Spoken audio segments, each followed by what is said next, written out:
Oh, thank you all for tuning in to another edition of Outside the Shop with me, your host, Daryl D. Lane, as always, where I get to talk about everything that I normally don't get to talk about in my regular sports podcast, Barbershop Sports Talk, which you can all find on Spotify, iTunes, Stitcher, Apple Podcasts, Google Podcasts, iHeartRadio, SoundCloud, the whole 9 yards. You can find me on all your podcasting apps and platforms. The podcast that I released yesterday at Kenny Simon, we recapped everything that went down for Wild Card Weekend. The next podcast I'm going to release tomorrow, I have my friend, my brother, Scotty Johnson on. We delve into the NBA for about 40 or so minutes. I actually just recorded that about 2 to 3 hours ago. I'm going to have Kenny on in a few hours to record the next part of the podcast that will be releasing, like I said, on Wednesday. And it's going to kind of be about the little nuggets and bits of information about what's going on with the NFL in terms of head coaching hires, GMs. We'll probably get into a little offensive and defensive coordinator talk as well. So definitely check out that podcast. I will be releasing that tonight, and I will be posting that Wednesday morning on a bunch of different platforms. So check that out. National championship game. Ohio State, Alabama. Alabama dominates. 52-24 through three quarters. Devonta Smith only played a half. And they dominated. Dominated the whole game. There was no doubt who is the best team in college football is Alabama. There's no doubt who's the best coach in college football. It is Nick Saban. Mac Jones was also hurt, and they destroyed Ohio State. A very good Ohio State team. An Ohio State team that destroyed Clemson about a week earlier. So definitely we need to show some respect to Alabama, what they've done as a dynasty. But I do want to say this. I want to give a congrats to Ohio State and their season. They did special things this year with Justin Fields, Trey Sermon. I loved the fact that they got to the championship game. They definitely represented the Big Ten well. So props to Ohio State. I do want to say that. But Alabama, great job. Justin Fields, 51% completion percentage, under 200 yards, and only one passing touchdown.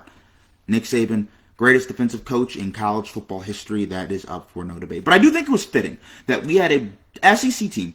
And let's remember, in the beginning of the year, the SEC was the conference that was fighting tooth and nail for the college football season to happen. That's what they were doing. They were fighting tooth and nail for the college football season to happen. The Big Ten was like, yeah, we'll get there when we get there.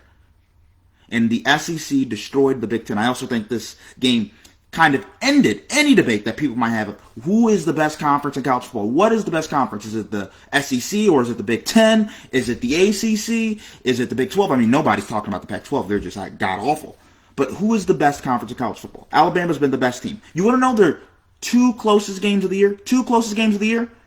Ole Miss, they play in the SEC West. Florida, they play in the SEC East. Commonality between Florida and Ole Miss? SEC teams. Oh, you want to go to a team that was leading them at halftime this year? It was Georgia, a team in the SEC East. They dominated Notre Dame out of conference, ACC. They dominated Ohio State out of conference, Big 10. Dominated them. The SEC is on another level, folks. It's not SEC bias. It's SEC fact. The SEC is the best conference in college football. Not even close. And also, by the way, I do want to say this about how good Alabama was. They blew out Ohio State, number 3 team in the country. They blew out Notre Dame, number 4 team in the country. And they blew out Texas A&M, the number 5 team in the country. They played 3 of the top 5 teams in the country. And they all beat them by 20 points. And this kind of gets into the argument that guys were making. I saw Clay Travis, who posted a poll on this, and even Mac Jones kind of said this. Alabama might be the best team ever. They were talking about, are they better than LSU from last year? I think that's asinine. I think that's crazy. I think when we look at what guys like Justin Jefferson are doing on the NFL level, how special Joe Burrow was as a Heisman Trophy winner, I think their offensive line was voted the best offensive line in college football last year. That LSU team was special. But this Alabama team, they're pretty close. Devonta Smith, Jalen Waddle, offensive line. Their offensive line got the award for best offensive line as well. They have multiple defensive players that will be first rounders. Patrick Surtain, their corner, he's going to be the top corner in the NFL draft. Alabama has some horses now to make it at least more comparable than you would think. At least a little bit. Just a little bit more comparable. Now I want to get to this. Devonta Smith. Devonta Smith, I just want to read this. 12 receptions, 215 yards, absolutely dominant. And only half of action. He got 12 receptions, 215 yards, and only a half of action. That is amazing. Devonta Smith, to me, he's quick. He can play on the outside. He can play on the inside. He can run every route on the route tree. His feet are amazing. He's Antonio Brown without the loony issues, without the craziness. And you know what that means? NFL, watch the freak out. Devonta Smith is special. Watch out. If I tell you Antonio Brown without the craziness, that means damn near the best receiver of all time. Or at least the best receiver in the NFL, the best receiver in the decade. Not a diva at all. I love Devonta Smith. Devonta Smith's stock has just risen and risen and risen. Also, Jalen Waddle. A lot of NFL players were criticizing his decision to play. They said he should rest because he's going to be a first-round pick. He should not play. He obviously looked hobbled during the national championship game. Everybody, get off of Jalen Waddle's back. They said on the broadcast that his parents and him both agreed with Coach Saban that he wanted to play. I think it's great that he wants to be a part of something special and what Alabama's doing. I think that's part of the greatness of Nick Saban. And now, when I talk about the greatness of Nick Saban, let's think about this. When Alabama won their last national championship, and that was in 2017, might be wrong, it was 2017. No, actually 2018, when they beat Georgia in overtime. Mac Jones was the third-string quarterback.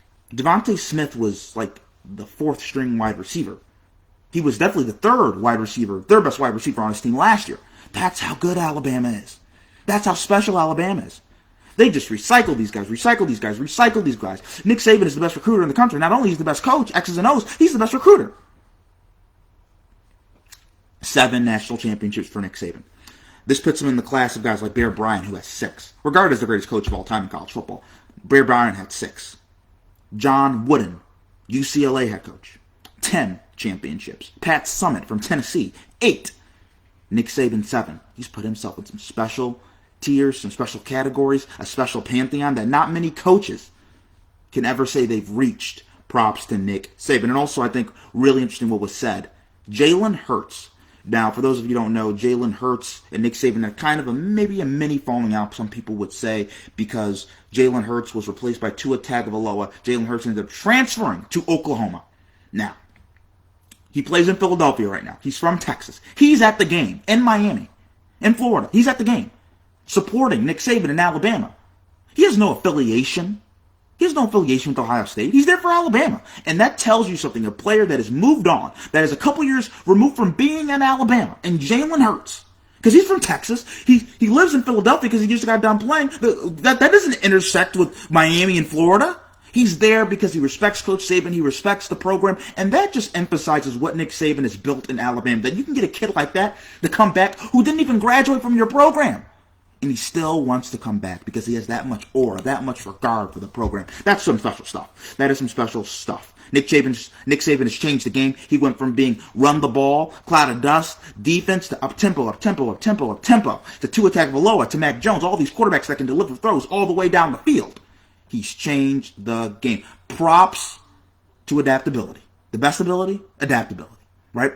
Got to be able to change with the times. Nick Saban's done that better than anybody. It looks like Bill O'Brien, the ex-head coach of the Houston Texans, is going to take the role as offensive coordinator at Alabama. It's going to be pretty easy for Bill O'Brien to succeed, whether you doubt how good of a head coach he is, because when you're throwing to 5-star recruits every year, you're going to be pretty damn good. Very damn good. So Alabama, this machine, it's going to keep rolling, folks. It's going to keep rolling. And I do want to say this. Congrats to Ohio State on their season. Justin Fields will be a top 3 pick in this upcoming NFL draft. It was weird during the press conference. He was kind of sounding like he was like, we need to work better in the offseason. I'm like, damn, Justin, the way you're wording this, you're making us think that you're going to come back, even though that's asinine. We know he's not going to come back. But Justin Fields, one of the most underrated and underappreciated quarterbacks I think we're going to look at this decade because he intersected with Trevor Lawrence, with Joe Burrow, with Tua Tagovailoa, with Jalen Hurts, guys who were just more discussed. But Justin Fields, dynamic, dominant, special player, and I think he's going to be really special in the pros. Lastly, thousands of fans were celebrating after Alabama won the national championship. No masks on. People were criticizing this because what's going on in these crazy times with Corona. I will say this. You know, somebody who's college age, it looked pretty fun being out there. But no, seriously, it probably wasn't the best thing, the smartest thing to do. Though I do think everybody there was probably intoxicated, which lended itself to let's say, bad decisions. But also, I wonder, why was this gathering allowed to take place in Alabama? It looked like it might have been in the city. Like, I feel like police officers and whatnot should have been able to stop this. But, kind of, I think you need to get ahead of these issues. And before you Monday morning quarterback and say, oh, these people are just stupid that they're doing this, maybe you shouldn't have had an environment where everybody's drinking, hurled up in this large area, and you should have dissipated that. They said 14 people were arrested for intoxication. Why weren't they taking people out for not having masks on? I just want to say that, though it did look very fun. Saw it, I was like, oh my god. But at Alabama, they're used to championships. They're used to partying. They're used to the parades, because that's what they do at Alabama. They win championships. As Stephen A. Smith would say, roll tide. Like I said, everybody check out the podcast. I'm going to be releasing another one on Wednesday. NBA, NFL, if you want to know what's going on with GMs and coaching hires around the NFL, check it out. If you kind of want to get an update about what's going on with the NBA season, I have Scotty on to talk about that. It's going to be a great listen. Also, subscribe to my YouTube channel. Just type in Daryl Lane, and you can check out all the content. I'm posting clips of the podcast daily on there as well. Have a great day, and God bless everybody.